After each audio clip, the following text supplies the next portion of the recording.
Hello friends, ಹೇಗಿದ್ದೀರಾ ಎಲ್ಲರೂ?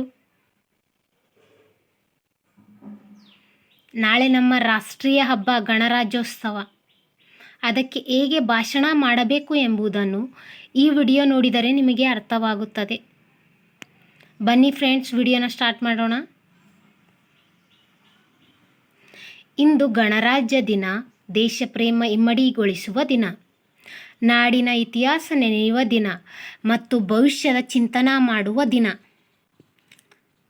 ಪ್ರಥಮವಾಗಿ ಎಲ್ಲರಿಗೂ 77ನೇ ಗಣರಾಜ್ಯೋತ್ಸವದ ಶುಭಾಶಯಗಳು.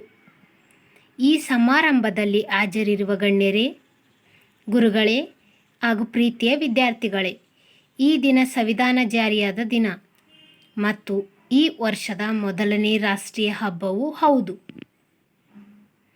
ಆಗಸ್ಟ್ 15ಕ್ಕೆ ಸ್ವಾತಂತ್ರ್ಯ ಸಿಕ್ಕರೂ ನಮ್ಮ ದೇಶಕ್ಕೆ ನಮ್ಮದೇ ಆದ ಸಂವಿಧಾನದ ಅವಶ್ಯಕತೆ ಇತ್ತು.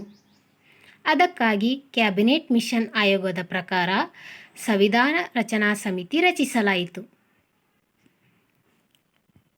ಸಂವಿಧಾನವೆಂದರೆ ರಾಷ್ಟ್ರವನ್ನು ಆಳುವ ಕಾನೂನು. ಇಂದು ನಮ್ಮ ದೇಶದಲ್ಲಿ ಸ್ವಾತಂತ್ರ್ಯ, ಸಮಾನತೆ, ಭ್ರಾತೃತ್ವ ನೆಲೆಸಿರುವುದಕ್ಕೆ ಮೂಲ ಕಾರಣ ಸಂವಿಧಾನ.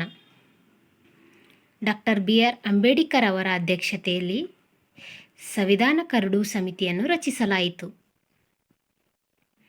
ಡಿಸೆಂಬರ್ 8, 1948ರಿಂದ ಸಂವಿಧಾನ ರಚನಾ ಕಾರ್ಯ ಆರಂಭಗೊಂಡು 1949 ನವೆಂಬರ್ 26ಕ್ಕೆ ಮುಕ್ತಾಯಗೊಂಡಿತು.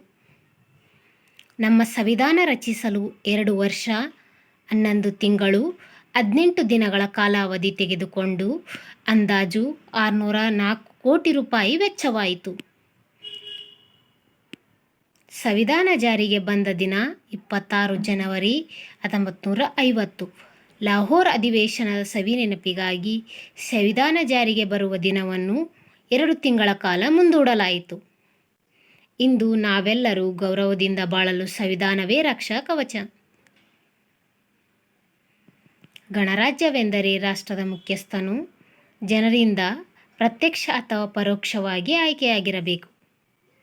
ನಮ್ಮ ಸಂವಿಧಾನವು ಜಗತ್ತಿನಲ್ಲಿಯೇ ಅತ್ಯಂತ ವಿಶಾಲವಾದ ಮತ್ತು ಅತ್ಯಂತ ಶ್ರೇಷ್ಠವಾದ ಸಂವಿಧಾನವಾಗಿದೆ.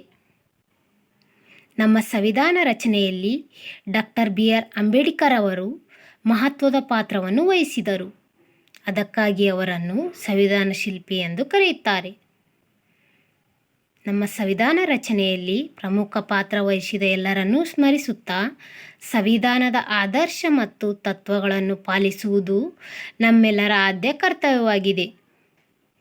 ಎಲ್ಲ ಭಾರತೀಯರು ಈ ರಾಷ್ಟ್ರೀಯ ಹಬ್ಬವನ್ನು ಎಲ್ಲರೂ ಒಗ್ಗಟ್ಟಿನಿಂದ ಆಚರಿಸೋಣ. ಜೈ ಭಾರತಾಂಬೆ. ಈ ವಿಡಿಯೋ ನಿಮಗೆ ಇಷ್ಟವಾದರೆ ಲೈಕ್, ಶೇರ್ ಮತ್ತು ಸಬ್ಸ್ಕ್ರೈಬ್ ಮಾಡಿಕೊಳ್ಳಿ.